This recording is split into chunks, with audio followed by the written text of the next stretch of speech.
Welcome. Never knowingly diplomatic. We're just a bunch of twats. Charming and charismatic. Fuck that shit with the aristocrats.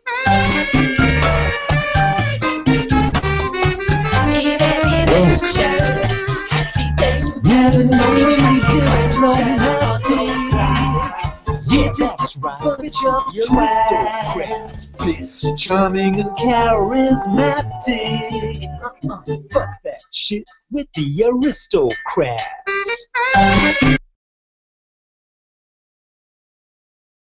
Hello. That was smooth. Hello. Seamless, isn't it? Seamless. Let me get rid of the echo for everybody. Hold on. New podcast, same setup. Still as professional as ever. Yeah, so, hello everybody. Welcome to the very first episode of The Aristocrats. Yay! Hi. And already we're missing somebody. Yeah. One of our hosts is dead in the ditch. Yeah, co-host Christopher Mouty from New York City. Rear Admiral is dead. Yeah. And I accidentally had the video in the background and it started running, so you probably heard the tune playing over itself. Yes. No, because you're only sharing that desktop, weren't you? Yeah, but I was showing my system audio. You twat. No, I definitely heard it playing over itself. Yeah. Yeah. Ooh, gross. Professional. So yes, this is a new show, a brand new show with some familiar faces. We are not fundamentally flawed. It's not fundamentally flawed. It's a whole new beginning. Did you say something, Mark? Yeah, don't mention the FF. Don't. The past is the past. This is now the future. The future. Yeah. The plan is that when we do have Christopher Mouty, the other host, joining us, it'll be the six of us. As the lovely title sequence made by the music made by Sight and Atheist, and the images made by myself say. Yeah, that should be who's on, but we don't know where Chris is. Chris doesn't. I told you he's dead in a ditch. I hope he's not dead in a ditch. That wouldn't be very good. Being bummed in Central Park. Being bummed in Central Park. Bumming someone in Central Park. I don't think that's happening either. Well, until he's here to defend himself, I'm going to slander away. But as viewers will notice, we've got Peter and Mark. Hello. Hi. Hello. Original fundamentally flawed people. Don't mention the FF. Original friends from a long time ago, joining a new beginning. Pod Why pals. are you shaking your own hand? You Not weird? pot pals either, please. It's not Your pod pal. So this is the big secret that we've been keeping for weeks and weeks. Is that this is happening? Like that Bogarin. I don't know who or what I'm watching. What's the main theme? Is it atheism, religion? Yeah. Oh. Well, we've got comments. It'll be amongst other things. Yes. Yeah. Yeah. Absolutely. Many things. Yeah. Yeah. I do want to say one thing though. There's been a little bit of a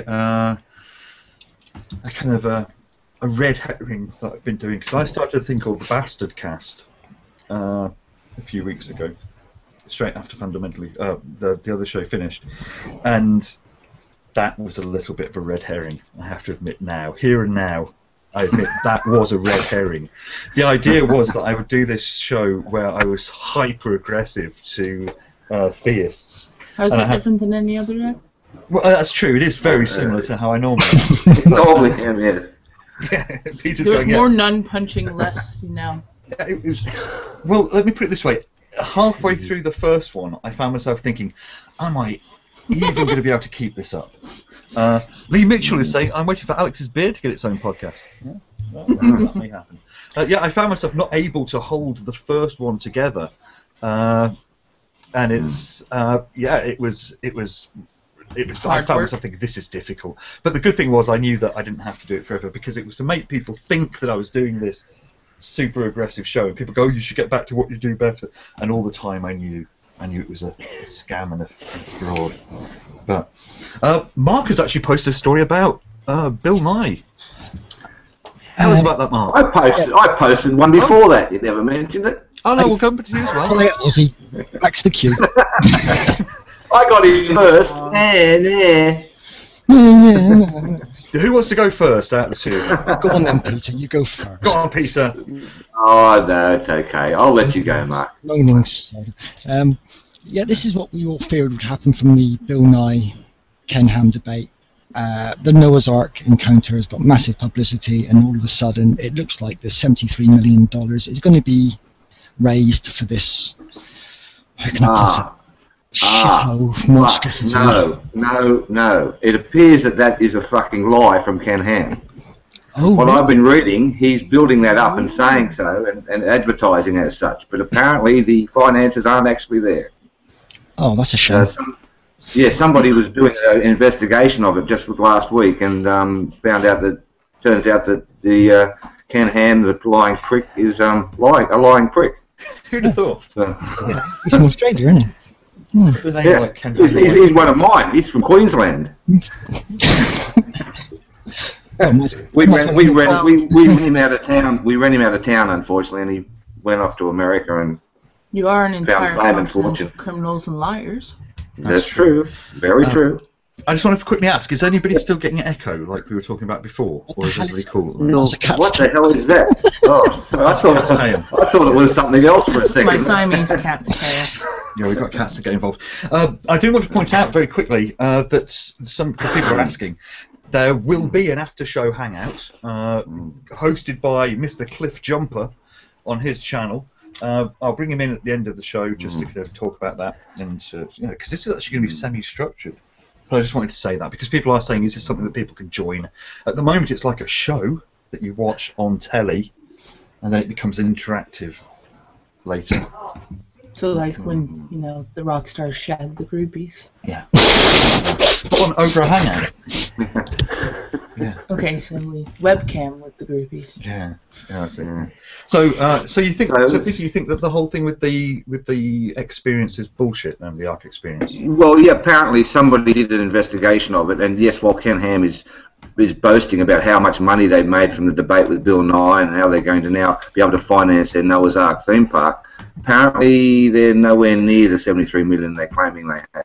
So time will tell, of course, but it'll probably come back and bite them in the arse. So hopefully it will. Do you think Do you think when it's built, he'll look at the Ark and go, "Yeah, there's no way all the animals could have fitted on that"? Well, he's not the only one who have built a full-scale Ark. It's been done before. Oh, there's one in Holland, isn't there? Some guy in Holland built one, full-scale Ark. Mind you, he had to use steel reinforcing to stop it collapsing in on itself. So, which says a lot about the actual structure of the Ark. Yeah. But, That's That exactly. will be very interesting. Yeah. yeah.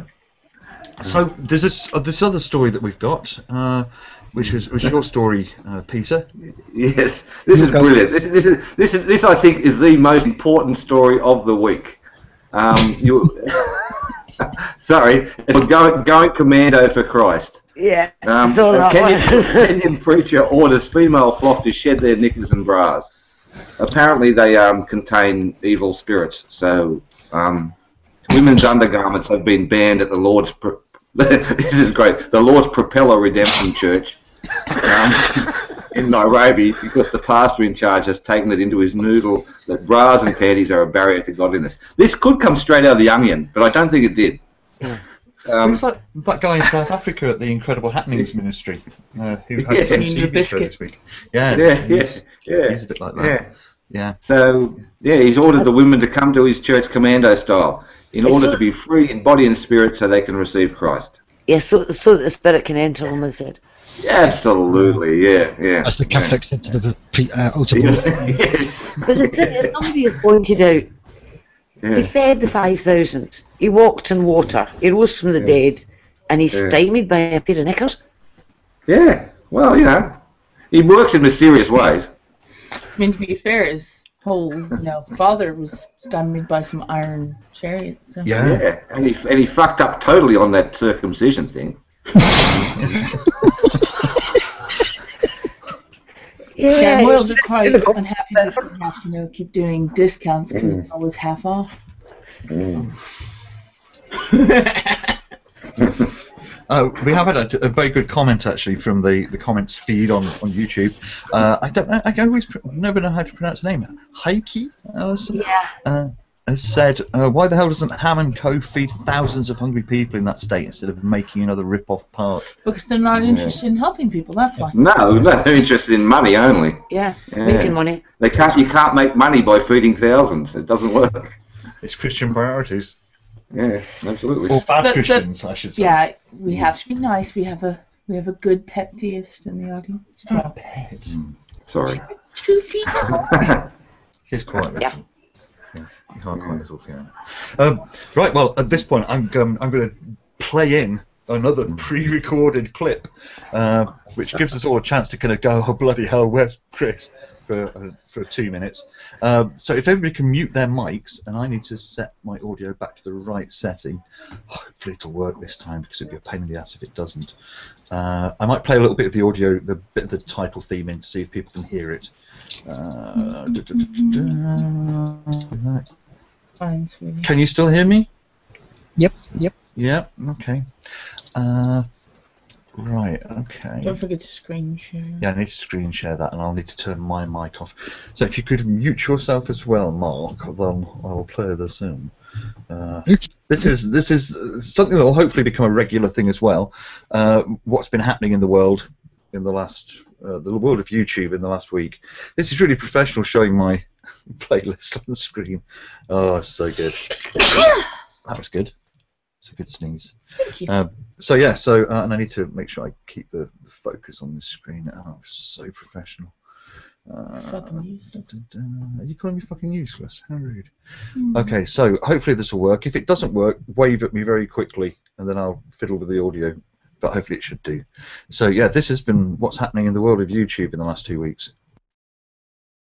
And now we'll look at some of the things that have been happening in the last 2 weeks online. Things like this.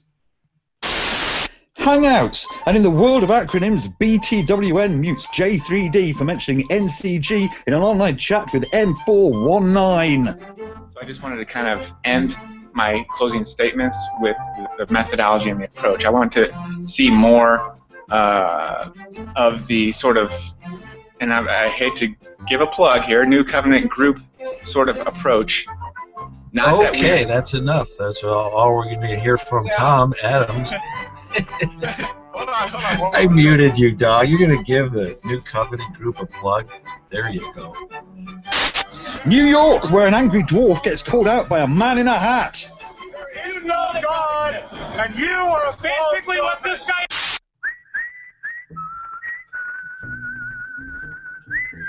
Well. Almost sounded like Rand Campbell there. The tragic scenes from purgatory as Raw's disembodied head finds itself lost and confused, floating in a black limbo. Mike did a ramble. I just wanted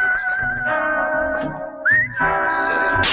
Sporting the official uniform of the American Taliban, man stands in street reading to himself, being ignored by passers-by.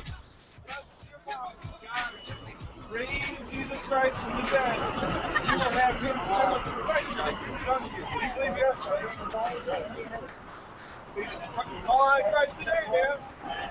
All on Christ today. Today is the day of salvation. Don't go into eternity without him. Don't go into eternity without him. He's mean, a karate machine. He's karate king, he's a pussy. Often I love him a lot. And finally, in frankly shocking footage, Mere Christian Logos reveals his new mixed martial art, God Kwon Do. I'm me, a karate machine. Karate cat. Oh, karate cat. Karate cat. Yes, that happened. You may unmute yourselves now, members of the panel. Thank you. Right. It's like Okay. yeah, so depending on how people like that who are watching, things like that might happen regularly. That is Okay. If we get to episode 2, we'll get to episode 2. We'll make it to episode 2 if it kills us. might kill one of us. Yeah. Oh no, you're not going to kill me, Anne. Couldn't you? Yes, so... I'm a Medici according to our pictures, anyhow. Indeed. So, yeah, I'm hoping... I kind of feel it's kind of I think Mounty's dead. I think maybe Mounty's dead. I hope he's not dead. That'd be shit if he was. Let me just put the audio so we're not all echoey again. No, he's not being bummed in Central Park. He's bumming a bum in Central Park. Is that your fantasy? No. That's a sad, sad reality. Yeah. So, on that bombshell, let's try and bring this back into some kind of order.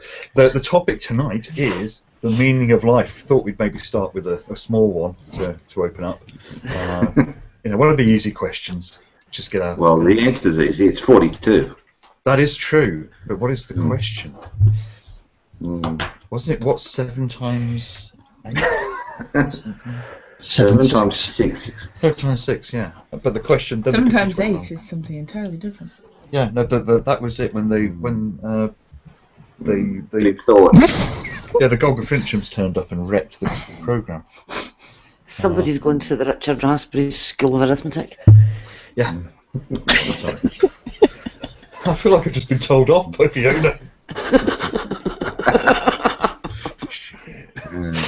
So anyway, we've all got very different perspectives on what gives us meaning in our lives, and I thought it'd be kind of interesting to kind of discuss that and to look at the things that kind of, because obviously if you're coming at this from having no faith at all, there's a cat walking back and forth across the screen.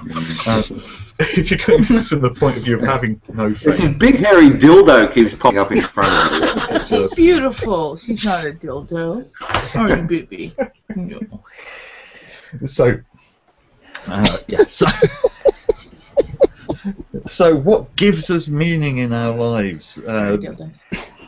Did you say big hairy dildos? No, I didn't say big. You're the one that's big. Did you say hairy dildos? Oh, get a room. We've got one. We're in a room. Obviously, we're in a room together in the same place. This isn't due to trickery. Quite impressive. This computer magic. Yes. So. Are we doing Stonehenge tonight? We're doing Stonehenge in a fortnight. We will get Stonehenge going next time. And we got a little itty bitty model. Yeah. So yeah. So this meaning, life, shit. What? The meaning. Life. Yeah. Meaning of life. Shit. Yeah. It doesn't have any. It doesn't have any. Intrinsically, there is no meaning to life. Ah. There you go. Answer. Problem solved. Is there an intrinsic meaning to life? Its question is, how do you perceive your meaning? Yeah, how do you draw meaning? Well, from we give it meaning. I mean, people give it meaning, but if you really boil it down to basics, the only meaning of life is for genes to procreate, and that's it. Yeah, that was my. That's your sole purpose. Well, that is what each species is supposed to reproduce. That is the prime directive. That's all there is to it. Yeah. And if you want to discussion over. Derive your own meaning from. No, of course. No, I'm saying people give life meaning. You can give life whatever meaning you want, but exactly, it doesn't mean it intrinsically has the meaning. Sorry. You're being far too literal this evening. Yes. So how do you give meaning to your life, Peter? What I mean, because you come at this from a different position from a lot of us. I think, if I remember correctly, both you and Mark are both people who've never had any religion. Is that right? Never even vaguely even thought about it. I think once my mother tried to send us to Sunday school when she had this tiny pang of guilt when I was 7 years old, but it didn't last more than a week because my father soon slapped her down on that. Yeah, no, never had religion. Never. I've seen it, observed it, laughed at it, been totally amused by it, been befuddled by it, but no, never had any. Only ever been to a church for weddings or funerals. That's it. Yeah, same. I'm the same as Peter, except for the Sunday school. I never went to. So, I mean, obviously the two of you are not living in a ditch. No. And you're not depraved, you've not murdered anybody. No, I don't have a criminal record. I've only ever been pulled over for speeding. That's it. Sorry. Bastard. So obviously you're drawing some kind of meaning from life and enabling yourself to not be a dick. Yeah, I enjoy it. I enjoy living. I enjoy having fun. Yeah, and and doing stuff and helping people, and and that's it. That drives me on to be able to help people do stuff, fix things, solve problems for other people. I enjoy that. I mean, that was the discussion Alex and I were having in the car today. So I was talking about the fact that obviously you and Mark come from a completely non-theist background, whereas Alex is a former theist, fundamentally so. And I mean, I was always sort of I was a lapsed Catholic before I even knew what Catholicism was. Could I be a lapsed Baptist? Do those exist? You can be lapsed anything. I just never really, I don't think I ever really believed so much, but I mean, I came from a Southern Baptist background, and then paganism for me, because, I went it's not that we're not aware of it. I mean, I grew up with religious friends. My best friend was Catholic when I grew up, and so this always amused me. And my great uncle was High Church of England or what. I always thought he was Catholic, but it turns out he wasn't. And so I've seen it. I know it's there, but never understood it. Yeah, but I mean, what I was saying though was that I was talking about the whole purpose of being good for goodness sake when you have no deity.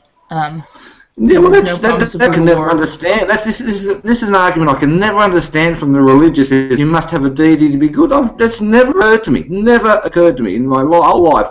I'm good because I want to be good, and my parents taught me that that's how you get on in life, and it worked. So I thought, okay, this is what we have to do. I think, and it makes me feel good. So there you go. But yeah, I mean, I think it's just the idea of being able to go out and do something good just for the sake of it. And I was actually asked by my former boss about a girl I don't get along with at work.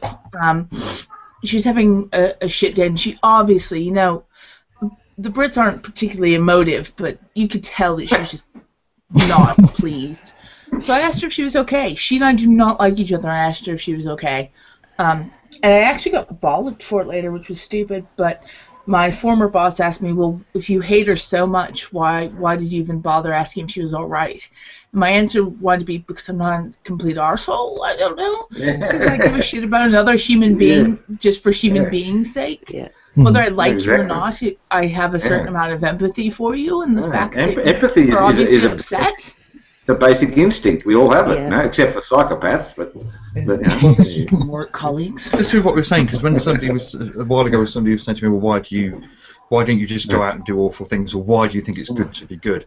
And my answer was that because we share so much, we're almost genetically identical to every other human on the planet. We're so closely, aligned with each other that if something feels shit for me, I can be fairly certain it's going to feel shit for the majority of other people. Yeah, absolutely. Yeah. I don't want to feel shit, so I don't do things. And we're not the only species to show empathy. I mean, chimpanzees, even dogs have empathy. Yeah, they all show it. I mean, it's a genetic trait that's evolved over billions of years. Well, it's not always specific to your own species either. No, exactly. That actually reminds me of a thing I was reading the other day while flipping through Facebook. It was about a National Geographic photographer who was in the Arctic somewhere and was swimming with leopard seals, which are obviously huge, terrifying mouths bigger than bears, kind of sea killers. And she apparently did a massive threat display and put his head in her mouth and then sort of swam away. and she kept bringing him live penguins, which she'd then release, and the thing would go zipping off, and she'd look at him like he was a complete numbnuts. And then she'd bring him a sick penguin that was slow and let it go, and of course he wouldn't kill it and eat it. So she started bringing him dead penguins and showing him how to eat a penguin, and just trying to. She perpetually was like shoving penguins into his camera, thinking that was his mouth. And it went on for hours, and it's basically this thing he was terrified was going to eat him. Went, obviously you're weak and stupid, and you're going to die out here if you don't eat. So she spent hours trying to feed him penguins. But it's one of those things that you go, well, obviously this wasn't a domesticated animal. This wasn't one that was exposed to human beings. It was another animal that could have probably looked at the human and gone, well, you look squishy and tasty, but went, no, you're obviously a numbnut, so I'll feed you a penguin. Here, eat the fucking penguin. What the fuck is wrong with the penguin? Penguin, eat it. And the best thing is the photographs of this are online. Yeah, I'll send the link if we can find it. It's actually really cool. But it also makes me think of the whole thing about cats bringing you, like, mice dead, alive. So they're going, you're fucking useless. Let me teach you how to hunt. And my dog used to drag Come on. My dog used to drag lizards and snakes into the house. I know how that goes. Alex's parents' Siamese cat brought a live pigeon into the house once. Yeah, he did. He walked up the garden. He was fairly small at the time. He walked up the garden with this thing in his mouth, like trying to keep his legs either side of its wings. And the bird was like, fuck me. Then I managed to get away, and the bird flew up onto the roof of the house, and Linus, the cat, just sat and looked at it for a really long time. Going, oh, and annoyed. Yeah. Oh, my cat brought in a live bat. See, I like bats. I don't know why. No, this one bit me, and I had to get all the anti-rabies stuff. It bit you? Yeah, it bit me 3 times. I'd bite her too if I was a scared bat. I'll tell you this: the injections into my hand were absolutely excruciating. Yeah, rabies shots. Never again. The vaccine itself is okay, but they put immunoglobulin into the bite sites. Fingertips have got lots of nerves. Yeah. So has the base of your ring finger. Yeah, I bet. But no, I mean, I like bats. I occasionally call Alti, our cat, Fledermaus. He's got big bat ears. I was going to say, Mark, it sounded like you were going to say something about the meaning of life. No, not really. Mine pretty much mirrors Peter's view, except he's had more religion in his life than I have. I didn't even have. I read the Bible because it was on our bookshelf, and I was going through them, reading it, and I didn't pay any attention to it. I didn't go around thieving, raping, murdering. You're just brought up to. Well, it's the golden rule. Treat others as you are yourself. It's not. It's older than the Bible. It goes back to Egyptian times, and so the only thing I ascribe the meaning to life is if people's got a sky daddy. I've got, it's procreation of the species. That's all we're here for, really. I mean, if you want to say what's the meaning of my life, then hell, I haven't got a clue. I mean, I suppose, as someone pointed out quite correctly on the comments, there's a difference between meaning and purpose. Yes. So, but, yeah, I mean, I just want to live an okay life and leave an impression on the people around me that's positive, or at least mostly positive. But I suppose if I can't serve as a good example, I want to serve as a terrible, terrible warning. True. If you can't be a good example, serve as a terrible warning. So, yeah. Well, I suppose from a theistic point of view, go on. I have to say, I mean, I'm in full agreement with you, and I do think that those who see the only meaning of life as being to somehow get back to God, I think they've missed the point, really, because it makes it sound as if life itself is some sort of punishment. And I also have to ask the question, if they only do those good things in life that you've all been discussing so that they get back to God, then they're just doing it for themselves. Mm. And that whole idea of fellow humans is out the window. Yeah. Yeah, Well, I've seen that discussion on forums quite a lot. I mean, atheists, humanists, we do good deeds for ourselves. You know, we get a good feeling out of it, as Peter said. But Christians are doing it because they think They're if scared. daddy, they'll get punched later on. They're scared. Yeah, religion works on fear. That's how it all works. Yeah. Well, I mean, Which is Alex horrible. had a pertinent conversation apparently with a nun, was it? Yes. Yeah, when I was at university and was studying theology as part of my degree, the Catholic nun who was teaching one of the classes, I did ask her, I said, "Are you believing because there's this promise of, you know, eternal life at the end?" I said, "If you were to be strictly honest with yourself, would you admit that that was part of the incentive to believe?" And she said, "Well, maybe." And I said, "If there was no promise of that, would you maybe ditch your beliefs? Would you think carefully about them if you didn't have something that was leading you on?" And she went, "Well, maybe I would." And I said, "Well, is desiring to have more life greed, sister?" And she's like, maybe. And I said, "And isn't that one of the 7 deadly sins?" And she's like, yes, that's a good point. So it was a slightly... Yeah.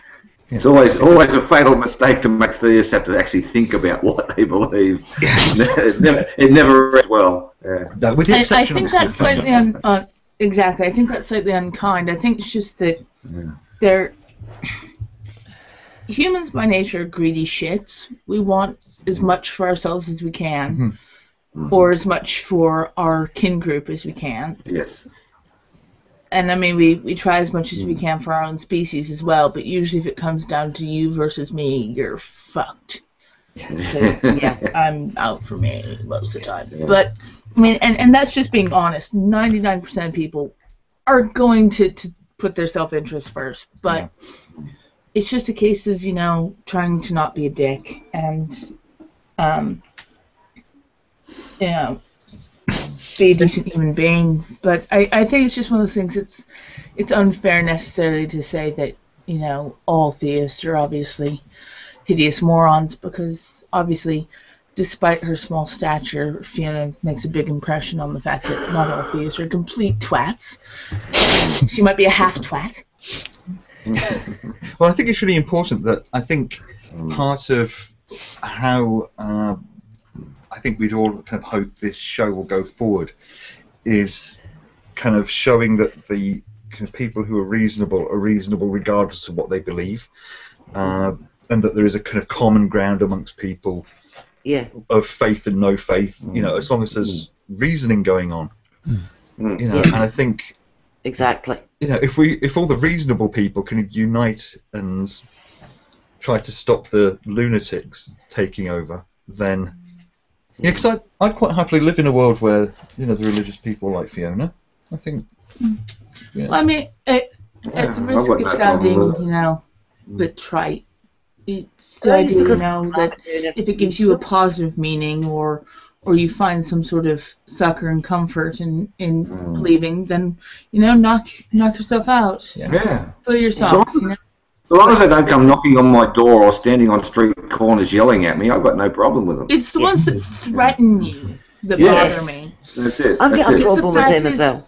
I mean, to be fair, it's one of those things that if, despite what the Bible may say and the fact that God isn't necessarily the nicest character when you read the Bible, if he's supposed to be sort of a loving, kind being, then the least Christian people are the ones standing on the street corner screaming you're going to hell, or the, you know, the total cunts like the Westboro who are picketing. Oh, they're dreadful. Yes. But every group has a spectrum of arseholes and normal people. I mean, every group. I mean, there are arsehole atheists. atheists. Well, absolutely, there are. I've seen some real arsehole atheists. Absolutely. There are so theists. I think it's just the only problem is it's the small minority shout the loudest. Yes. So all Americans are stupid because Republicans have bullhorns, and all theists are assholes because Calvinists are dicks. Well, I was going to say they have pulpits and YouTube, but. You see, I think at one end you've got the kind of very reasonable kind of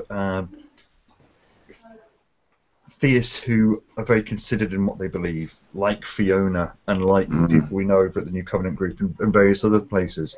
And then at the other end you've got the real crazy fundies who just everything in the Bible is true, there are no contradictions, even the contradictions aren't contradictions, and all that kind of stuff.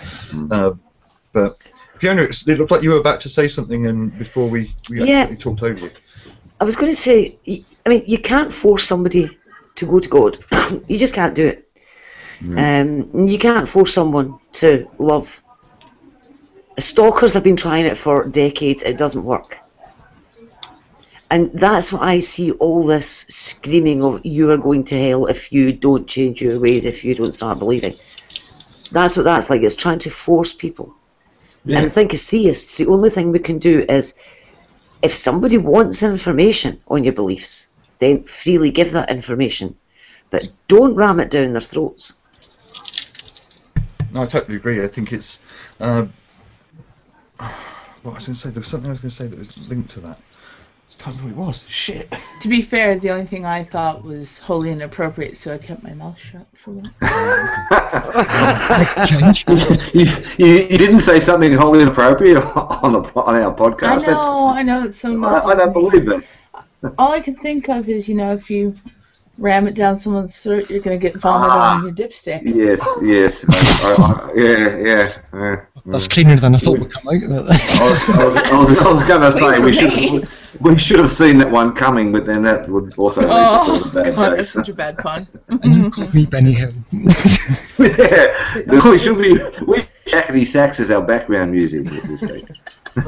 I feel good about Fiona. Just remind me again what you just said a second ago, because the thought was there that popped into my head and then evacuated. I was saying you can't force people to go to God. Yeah. You can't force people to love. It's right on the tip of my tongue what the thing is. And you can't make people believe something that they don't believe. It's as simple as that. Yeah. Well, we believe for whatever reasons we have in our heads to believe certain things, and you can't make people believe. I mean, nobody can make me believe in a God. It's just not possible. There's no way you're going to do it. It's not really that you want to believe in it. It's more that it's the rational thought to believe that. It's just not in me. I just cannot. I haven't got the imagination to believe in it. I mean, I just can't conceive of any way. Yeah. That's it. Yeah. I think the background for religion a lot is fear, and I think it's just the fear that we're insignificant and small and alone. And it's comforting when you're alone, the idea, or unloved or hurt or frightened, that there's something or someone out there that gives a shit, regardless. And looking at the universe makes you feel tiny and pointless. It's like when I saw what the subject of this podcast was, the first thing that came into my head was Carl Sagan's Cosmos. Yes. And that's the first thing I thought of. We are insignificant in this. And that photograph from Voyager back, that's the first thing. Pale blue dot. Yeah. That's one of the most. That made me think of the what was it from Hitchhiker's Guide? The infinite perspective. Oh, the something perspective vortex. Yeah. The complete perspective vortex or something like that. Where all it does is show you that you're not the center of the universe unless you're Zaphod Beeblebrox. Yeah, it shows you the whole universe to scale, and then a little arrow comes up and says, "You are here." Yeah. It's called the total perspective vortex. Yeah. That was it. Yeah. And it's meant to make somebody, go mad and die. And all it did was confirm to Zaphod Beeblebrox that he was the centre of the universe. It told him what he already knew. He was like, yeah! Came out. I think in the book it turned out that he'd actually been reprogrammed to make him think that, so it didn't drive him mad. But I think what you were saying before, that this whole thing of looking outwards for somebody to give meaning and kind of hope from an external agent, I think there's something nice about that external agent being another human being. Being our family, our friends. But it is. But I can understand why religion came about in its many guises, because it is a lonely experience being a human being sometimes. And I think sentience brings a lot of loneliness, because you're often trapped alone with your own thoughts, and you can't connect with another human being entirely. I mean, you and I have been together we've been together over 5 years. And I still misunderstand the shit you say, and you still misunderstand the shit I say. When we both go, how can I even rephrase this? How can I say this any other way? It's like, well, you need to say it a different way because you don't make any fucking sense.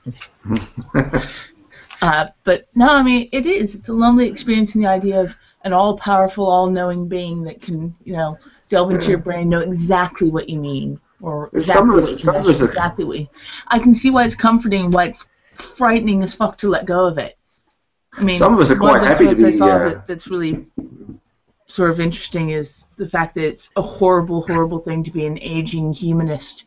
Because as you get closer and closer to death, you start going, "Oh fuck, I'm really alone. I'm just gonna take a dirt nap. This is gonna suck." And apropos of nothing, Peter, you were trying to say something. I was going to say some of us are quite happy to be on that pale blue dot, thinking, "Well, that's it. We're all alone." But it's amazing to think that we are that one little blue dot in an almost theoretically infinite universe, and thinking, "Wow, that in itself is amazing." That makes me fucking just total awe and wonder. But that's the flip side of the coin, though, is the fact that when you take away a creator of all of these things, the fact that they exist, that the very random nature that came together to make you is fucking amazing. You look at the universe and you go, this is bloody just brilliant. I'm really getting into talking about something other than dicks. The flip side of that is in an infinite universe, anything's possible, including me. So there you go. So Fiona, do you? I mean, because you obviously have a very different concept to the ideas of hell and things than a lot of the extreme fundies do. I mean, would I be right in saying that you think the idea of hell is just kind of obscene, and that if a god existed that would do that, would you just be like, nah? I have to admit that as I've got older, I've just come to the conclusion that this idea of eternal torment just doesn't fit. Because I come back to my idea of God as a loving father, and what loving father would do that. And this is why I can't read the Bible literally. There's far too much of the human emotions of vengeance and jealousy and hate and bloodlust. They're all part of being human. And so I think that there's been so much of human influence on the Bible, and especially in the Old Testament, that all I can do is look at the New Testament, and the God that I see there is like a completely different God from the God described in the Old Testament. So which one do you go with? Well, if you're a Christian, you would need to go with the New Testament version. And so I'm left thinking to myself, well, okay, loving father, all the rest of it, and he's going to burn his children forever. Well, there's something else that we're not grasping here. Well, there's something I reposted on Facebook today. It was Jesus knocking at the door and saying, "Let me in," and the guy said, "Well, why?" He's like, "Well, because if you don't." What was it? He said, "If you don't let me in, I won't be able to protect you for what I will do if you." I've got it here. Hang on, I'll dig it up. I've got it here. Hang on. I've got it here.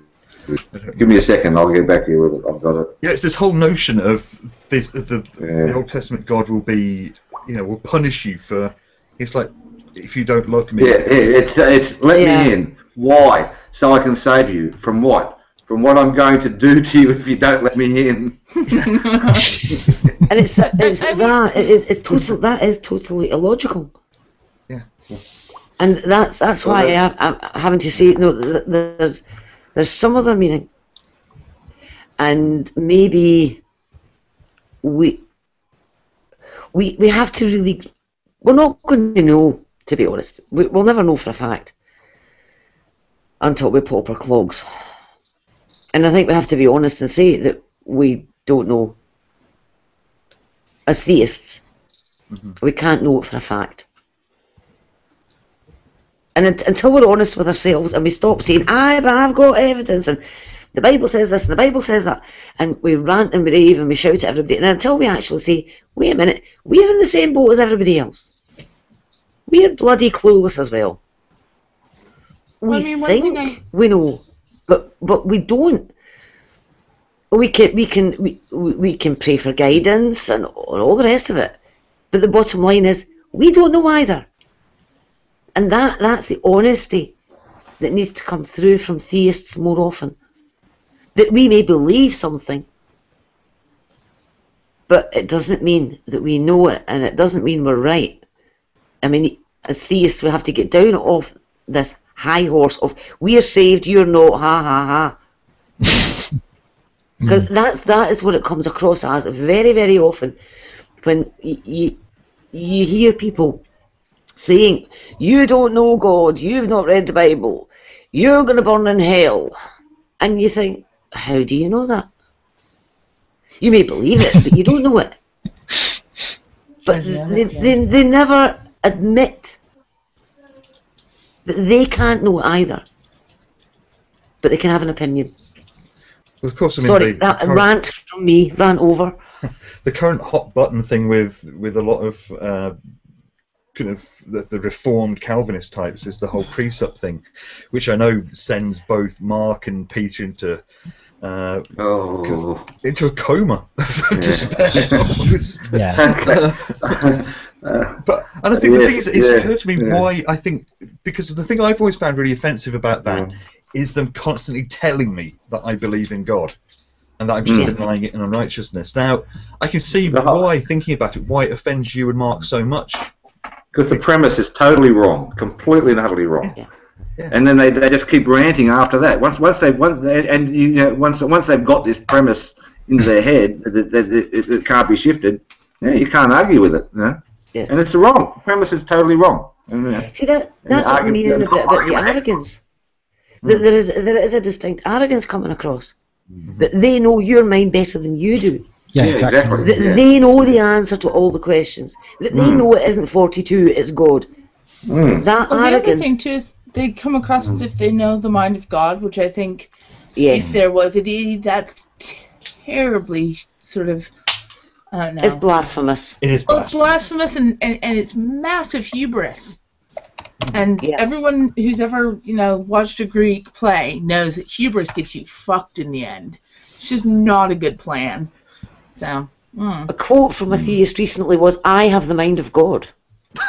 Where, in a jar on your dashboard? Well, I think it must have been because it was a friend of ours that's named after a fruit. He's not even got the mind of a fruit. But the thing is, it's the arrogance that turns people off. I'm not saying that if theists changed the way they present the message, that atheists would come to the faith. That is not what I'm saying one little bit. But what I am saying is that there wouldn't be the same sort of hostility. Well, I feel very hostile to those people that try and ram it down my throat as well. These Christians that tell me I'm going to burn in hell because I don't read the Bible literally, because I'm a scientist.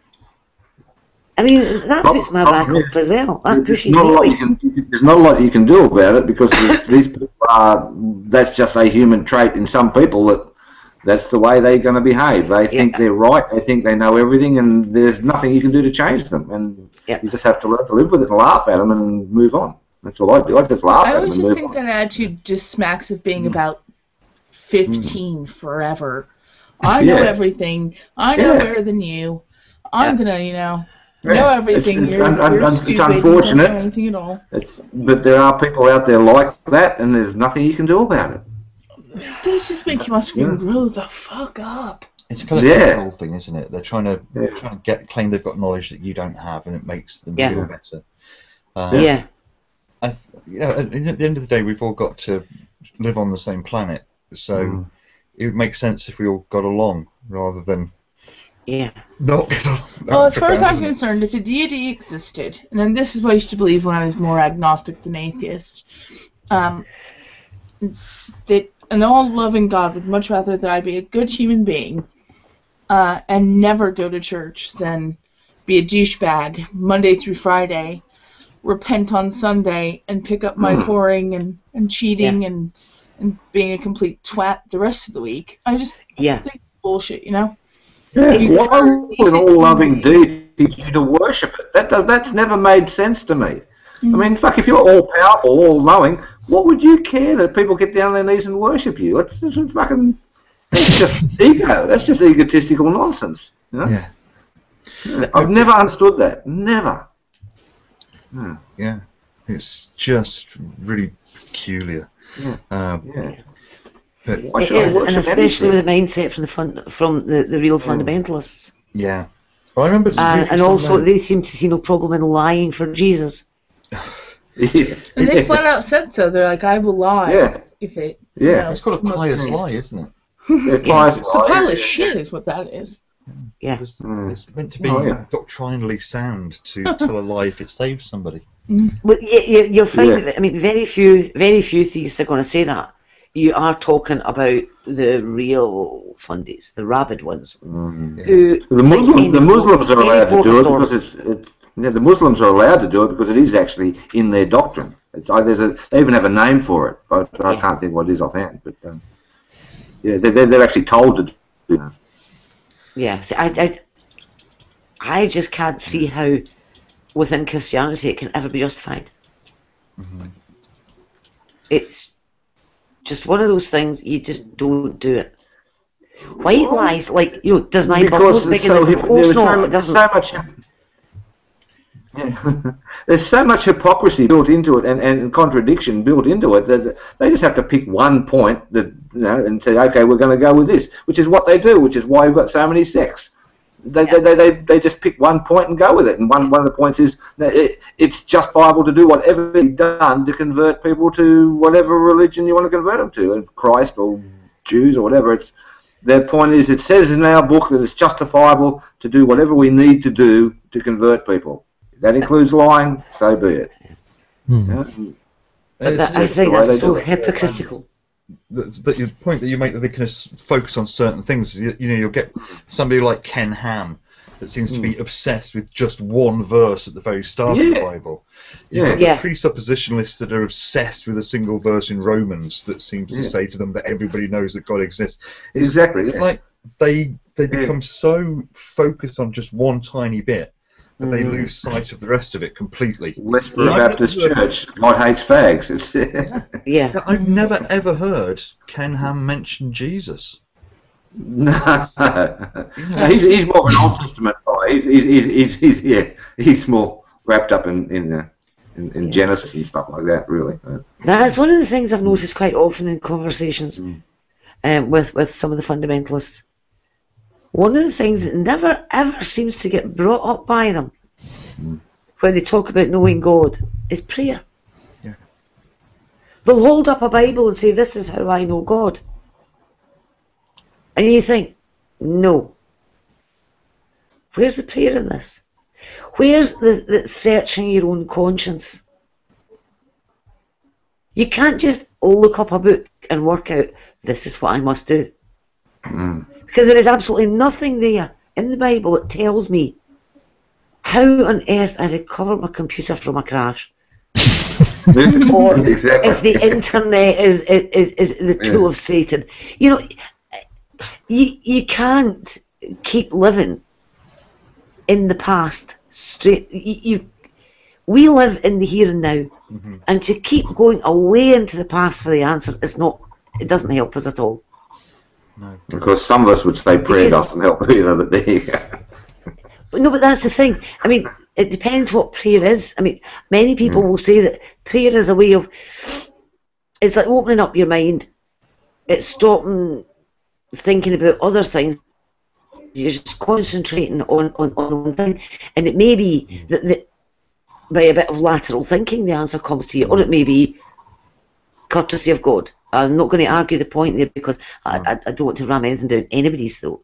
Yeah. But it depends what you pray for as well. I mean, praying for money and finding a safe, that worries me. That worries me. Yeah, that worries me. We call that coincidence. Well, no, see, I would, instead of answered prayer, what I would call that is a test. Yeah. And on that basis, I wouldn't be legging it with the money. No. Do you see what I mean? I think sometimes we see what we want to see. I don't think that's the case sometimes. I think that's most of the time. That's most of the time, yeah. That's exactly how cognitive dissonance works. And that's why I think it's really important to always be asking the questions. If you're so sure that you are right, you will never ask these questions. And that's what I see coming from an awful lot of fundamentalists. They're so sure they've got this right. Well, it leads to some of the most appalling behaviour from people as well. I mean, I think these guys that are convinced that they're absolutely correct and that they are, and it certainly seems to be, you know, I hate to come back to them again, but it seems to always be kind of guys who've got this idea of predestination and things like that, like Calvinists. They almost feel that they can do no wrong whatsoever because they are saved, they are part of the elect. How the fuck do you know if you're part of the elect? Again, it's a blessing, isn't it? Because they claim to know the mind of God and they know that they are. The whole circular reasoning that they all operate on is, I know because I'm right. Yeah. I came to the conclusion that some of those who believe in this, you know, this quite a low number whose names are written in the Book of the Lamb, what they're worried about is that if too many people get converted to Christianity, their names might get bumped off the list, and this is why sometimes they are so blinking obnoxious. They're trying to make sure they don't get any converts. Because there's only 144,000 of them, isn't it? That's right. Yeah. So they don't want anybody else converting in case they get bumped off the list. But also this idea of if your name's in the book, that's it. So does that mean you can go out and do terrible things and your name would stay in the book? This idea of sealed with the Holy Spirit. Once you're sealed with the Spirit, that's it. You are saved. You can never be unsaved. At what point in history did the 144,000 point get reached, and then after that, nobody gets it? Yeah. And those ideas, I think, are quite harmful because you then are left with, well, if I've now been sealed with the Holy Spirit, I can do whatever the hell I want. It's that's a dangerous idea. They're all dangerous, I can tell you. Yeah. Right, so we're coming up on an hour, and I think that's probably a good place to kind of draw things to a close. What I'm going to do, though, is I'm going to bring in our pal Cliff. Hopefully he's watching and will come in to tell us about the post show. I mean, unlike our other host, Mowdy, which apparently you had a message from. I had yes. Chris is okay. He's not in a ditch. Bumming. He's not in Central Park. He struggled his way out of the ditch in Central Park and found a phone. He lives in Philadelphia, and he was upstate or something, seeing somebody, a friend of his, and a public transport nightmare, so he couldn't get back. Yeah, so, yeah. So he will be back next time. He'll be with us next in a fortnight's time when the next show's on. We've actually had watchers. People have watched this. Amazing. It's 5 at the moment. Yeah. So hopefully people, hopefully it'll build up again once they realise that we're here. You know, because obviously it's on a new channel as well, so it's new and improved. Yeah. It's on a new channel. People don't know about it. You know, I could have cheated and stuck it out on my channel and probably got a whole lot more people go, oh, but I didn't want it to be linked to that. It's new. It's it's a collaboration. Yeah, and it's about the 6 of us. When there's 6 of us here, or the 5 of us today. So, or the 7 when the cat turns up. Oh yeah, and when the other cats turn up and stuff like that. So, and Cliff is there. So we count secret size. So. Yeah. So the only difference will be for the next one in a fortnight's time. I think, did we say Friday evenings we were going to try and go for? It's Friday evening for you guys, yeah. So what we'll do is we're going to try and go for the Friday evenings. There'll be we'll trail before it, and the good thing is having 2 weeks, it means we can actually work out what it's going to be about. And like this evening, it kind of went off on a nice tangent, and I think that was good. And it keeps it focused. And there will be an MP3 version, and an iTunes thing is set up. And there's all sorts of bits and little bits of video that we play in future episodes, and in today's episode we'll get kind of put up as individual little bits for you to watch in kind of decent definition instead of the all kind of weird jaggy laggy thing. Yes. And can people write in, email us? Yeah, they can. Well, they can post on the YouTube pages. Yeah, if you post live comments, we can and will respond. Yeah. Especially if you bring sort of specifically to our attention that it's a response you wish to address to the panel. Yeah. And we'll set up an email address or something. Yeah, we're perfectly happy to answer questions and absolutely. Address exciting topic bits and things. Yeah. So it's all good. Yeah, it's all good, absolutely. people. And we do have a Twitter as well. We have and the phonograph version. Yeah, the phonograph version on iTunes, and Twitter is Aristocrats Pod, and we'll maybe give a prize to anybody who can realise what the name's about. Oh, I'm sure plenty of people know. I was gonna actually say we should link to that George Carlin YouTube. Yeah, the George Carlin one's the best version. That's the best one. I did think that we need to trail our line as this could get messy. Yeah, because people may misunderstand the name. Yeah, we're not. I certainly didn't. We're just like. I certainly exactly. This is what worried me about the whole title. I do not want to be thought of as some kind of aristocratic arsehole. Because honestly, you're such a toff. You're wearing a baseball cap. I'm going to share the pictures. Yeah. So you can see them. The pictures are pretty amazing. I'm going to bring them up. I should really open my first. Let's open that. Okay, hold on. Sort this out because I think they're worth sharing. I've spent a lot of time photoshopping these. You sure? Hey, yes, I am sure. Just because you happen to look exactly like the Duke of Wellington. Yes, uncanny. That blew me right away. I couldn't believe that. Yeah. The eyes behind Mark's glasses are actually the Duke of Wellington's. Yeah. You sure you're not related to the Wellesleys, Mark? I hope not. No, I don't think so. It was really weird because once when I was doing the Photoshop lining you all up, the lining Mark's face up over the Duke of Wellington, the features were in exactly the same place, and it was. I could fade one out and the other one in on the layers. It was kind of creepy, yeah. And it just turned from like a photograph of Mark to a painting of Mark, and back and forth. It's very weird. Yes, Mark, there will be a prize. Somebody saying, says, cool, I'm the first follower on Twitter. Is there a prize, pencil, badge, coffee mug? You will not be. You'll be the first to die in my takeover, and it will be merciful. I've got 62 subscribers on YouTube. Woohoo! We have got subscribers, so that's good.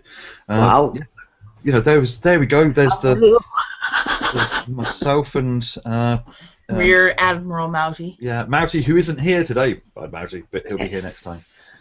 Then we've got what else have we got here? Then we've got Lady Fiona, Mistress of Horse, and Lady Catherine, Vicereine of Mercia. Yeah, yeah. Fiona, you are actually on the body of a king. He's a king. He's a king. I would like to have been on the neck of him. Basically, there's no neck. But he didn't have a neck. He had a ruff. He does have a neck though. He's got like a ruff though. So. Oh right. So I must admit, I did think you would put me on a Thelwell pony. No. It was nice. No, and I'm apparently a Medici, so there you go. Yes, that is fantastic, that. You see, I like these two. Oh, God. Actually, you know what? I think that package is hanging a bit low there. That looks more like a I know, joy it's sort of weird. Maybe you have a goiter. Yeah, that's exactly right. Thanks for pointing that out. Whoa! I never Sorry, saw I've that. just seen that. I'm amazed you can miss it, Fiona, since it's right at your eye height. Yeah. Big 3 foot That's tall. good grief. You can understand why I have the wry smile on my face there, can't you? And then you've got Mark there, looking I think Mark looks proper. Mark looks like he's just beaten Napoleon. That's what he I looks look like a fucking badger. Badger. Just because of the eyes. And then, of course, we can't forget Yay. 510 Atheist, who wrote our theme tune. Yeah. That's brilliant. And That. is a Salvation. part of our pod. Yeah, he's hopefully going to be contributing little animated sections to the show in the future. Go forward. Yes, and I'm now going to bring. I'm going to let Cliff join us very briefly. Come on, Jumper. Yeah. Jump on in. Because Cliff Jumper, who people will be familiar with from other hangouts, is going to be our host of our post shows over on his channel. Now I'm just going to open Skype and send him a link to it. He's I like Benaberry says it's a high kneecap. Yes. Peter's package. Peter, you've got a high kneecap. Your patella's drifting.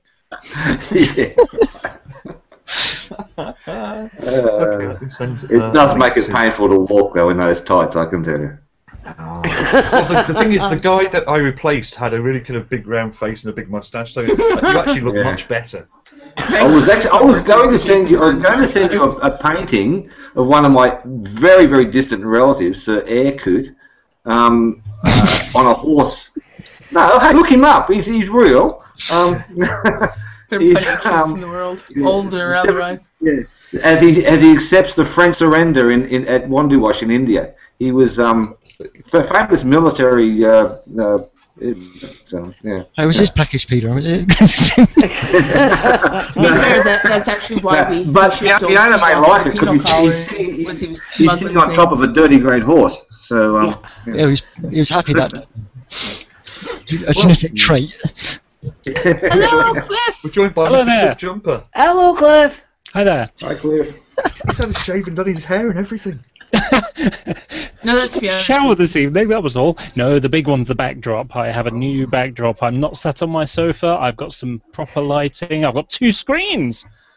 So I do like him pointing out his screens, being look a bit like he was goosing somebody. I've got 2 screens. Engorge you. That's what happened to Pete. Cliff, tell us about where people will find the after show hangout. The show will be on my channel. In a few minutes I shall be posting the link under this podcast, and then that will be the viewing one, and we'll have a few people on, and then I'll open it up for everyone to come and view later on. Yeah, and that will just go on for as long as it goes on. Oh. Yeah. And I'm kind of like I think we'll work out whether because sometimes the hangouts have a lot of good stuff, so we might continue to do what we used to do. Put those I into would MP3. say that as Rear Admiral Mowdy is planning on making us a nice tight package. It's harder to say. It's easier to see if you're looking at Pete.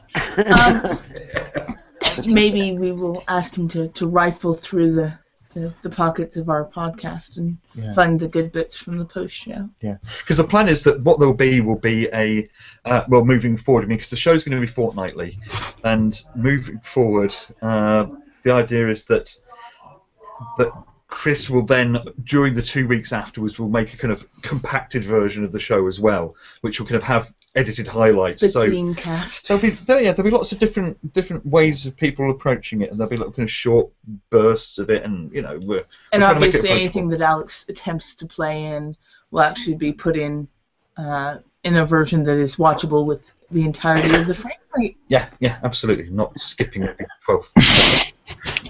So everything will be actually. God bless technology. I'll even, viewers, I'll even upload the theme tune tonight so people can watch it. So yes, Cliff. So it's going to be yourself hosting. Yes, that's correct. I'll be on my channel in just a few minutes. Once this finishes, and like I say, I will post a link at the bottom here. and then that will be the viewing one, and then there'll be a joining one later on. Fantastic. Fantabulous. Then. So, before we draw things to a close, any closing thoughts from the panel and crew? I've just had one thought. Can we put the theme tune on iTunes for a 1p download? See if it gets in the charts. Could do. There are still To be charts. fair, I think Cooties package worth at least 10 pence. That's the cover. That's the cover shot. Yeah. Somebody's actually posted in the chat about the package. Low-hanging fruit. That's the one that cracked me up. I also like half a baguette and a couple of onions. It's actually, Allison's like, oh my god, that's an awful appendage. Yeah, it's an old football injury. I can. It's an old football. Where a foot met a ball. Ow! Swelling. I just like that it's traveling kneecap. Oh. And on that. Yeah. So that was your thought, Mark. Peter, do you have a final thought for us? Sorry. I think he should stand up. I want to see if it's all true. Oh, Come on, if you can get men half naked, I can at least get one to stand up.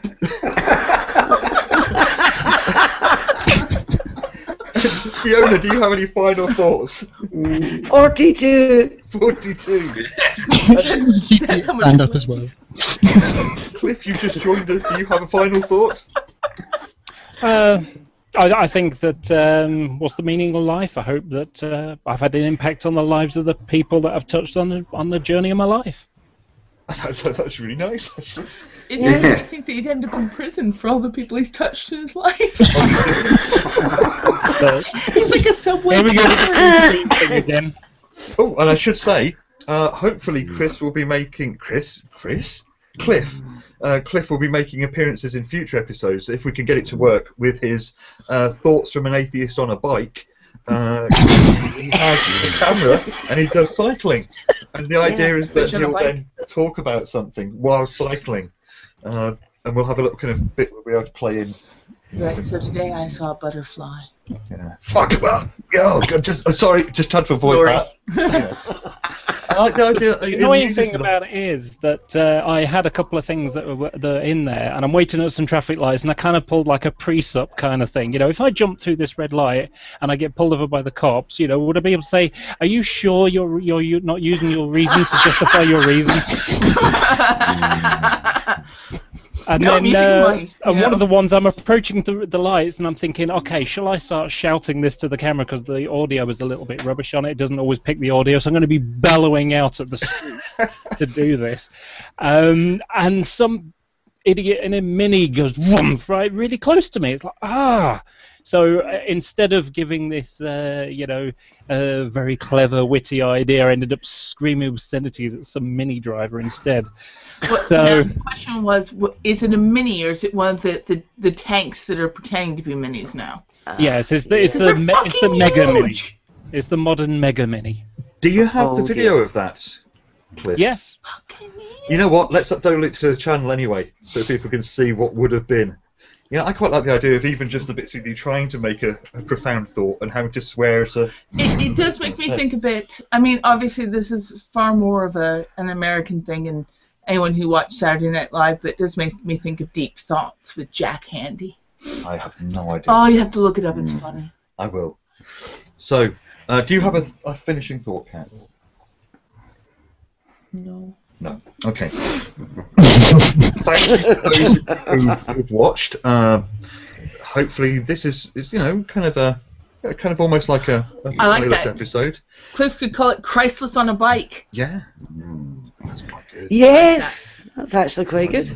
Mark, you win a second prize. I will kill you before I burn you. You win a debate with me last stream, Mark. That's not that hard. Well, thank you ever so much for watching. Cliff's going to post the link down below. Are you going to invite us into the Hangout, Cliff? Yes, I will. Okie doke. Cool. Right, well, I will stop broadcasting, and thank you for watching, everybody. And Don't do a goodbye. No, don't do a goodbye. No, it was crap last time. It's not good. No. Let's just go. You've seen enough now, everybody. Go away.